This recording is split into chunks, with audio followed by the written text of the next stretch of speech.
Hi friends, అస్సలాము అలైకుం, నమస్తే. Welcome to my YouTube channel Begums kitchen. So veg biryani కోసం కావాల్సిన వస్తువులు ముందు చూసేద్దామా. ముందుగా హాట్ వాటర్లో ఇలా సోయాని నానబెట్టుకొని ఉంచుకోండి. ఒక 5 minutes వరకు నానబెట్టుకొని ఉంచుకుంటే దాంట్లో ఉన్న వాటర్ అంతా కొంచెం సోక్ చేసుకుని ఇలా పెద్దగా అవుతాయి అన్నమాట. ఇప్పుడు ఒక గిన్నెలో కొంచెం లవంగం, ఇలాయచీ, దాల్చిన చెక్క, ఇంకా మసాలా ఆకుని పెట్టేసుకోండి. కొంచెం కొత్తిమీర, కొంచెం పుదీనా, ఇంకా carrot, onions, capsicum. Stove on చేసుకొని గిన్నె పెట్టుకొని దాంట్లో కొంచెం నూనె వేసుకొని గరం మసాలా దినుసులు అయితే యాడ్ చేసేసుకోండి.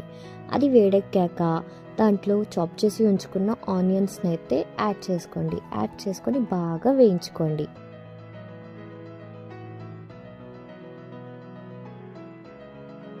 చూసారా, ఇలా లైట్ బ్రౌన్ కలర్ వచ్చేంత వరకు వేయించుకోండి.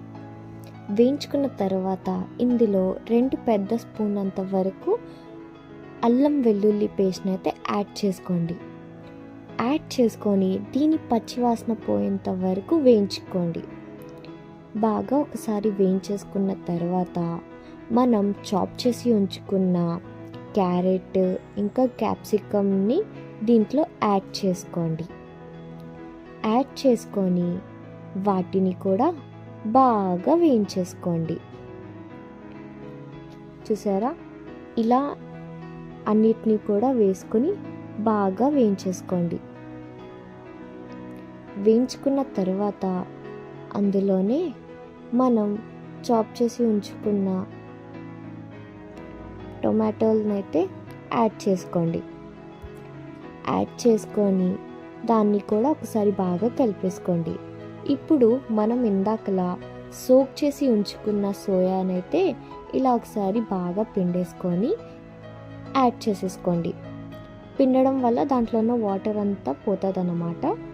పోయి మనం యాడ్ చేసుకోవాలి.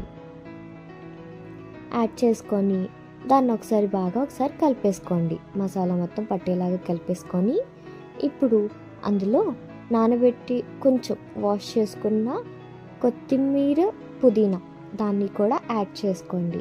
యాడ్ చేసుకొని దాన్ని ఒకసారి బాగా కలిపేసుకోండి. కలుపుకున్న తర్వాత దాంట్లో కొంచెం గరం మసాలాని యాడ్ చేసుకోండి. గరం మసాలా ఇంకా కొంచెం పెరుగు, దీంతో టేస్ట్ అన్నది ఇంకొంచెం పెరుగుతుంది అన్నమాట. పెరుగుని యాడ్ చేసుకొని దాంట్లో ఒక 3 పచ్చిమిరపకాయలని కూడా ఇలా మధ్యలో కట్ చేసుకొని యాడ్ చేసేసుకోండి. యాడ్ చేసుకొని ఒకసారి బాగా కలిపేసుకోండి. దీన్ని ఒకసారి బాగా ఇలా కలిపేసుకున్న తర్వాత ఒక 5 నిమిషాల వరకు మగ్గడానికి ఉంచేయండి. మూత పెట్టుకొని 5 నిమిషాల వరకు మగ్గడానికి ఉంచేయండి. 5 నిమిషాల తర్వాత చూసారా, ఇలా మగ్గిపోతుంది అన్నమాట. దీన్ని ఒకసారి బాగా కలిపేసుకోండి. బాగా కలిపేసుకున్న తర్వాత దాంట్లో వాటర్ని అయితే యాడ్ చేసుకోండి. మేము ఇక్కడ 1 kg బియ్యం అయితే వండుతున్నాము. మీరు ఏ దాంతో కొలతలు తీస్తారో దానికి డబల్ అన్నమాట.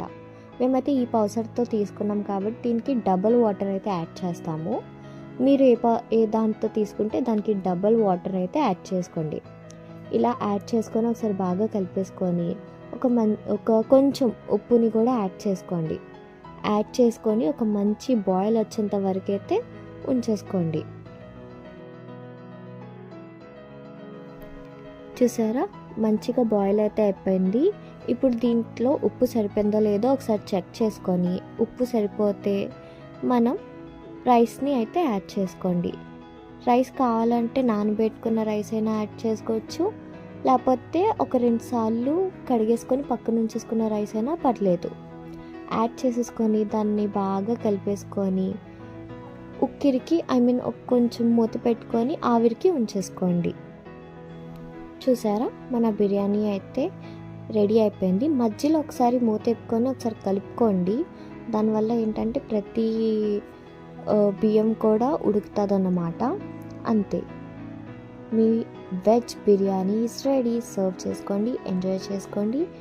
ఈ వీడియో కనుక నచ్చినట్టయితే లైక్ చేయండి, షేర్ చేయండి, సబ్స్క్రైబ్ చేయండి అండ్ బెల్ ఐకాన్ అయితే ప్రెస్ చేయడం అయితే మర్చిపోవద్దు. అండ్ మీకు ఈ వెజ్ బిర్యానీ నచ్చిందో లేదో కూడా కామెంట్ చేసి చెప్పండి. మీరు ట్రై చేస్తారో లేదో కూడా కామెంట్ చేసి చెప్పండి. Thanks for watching.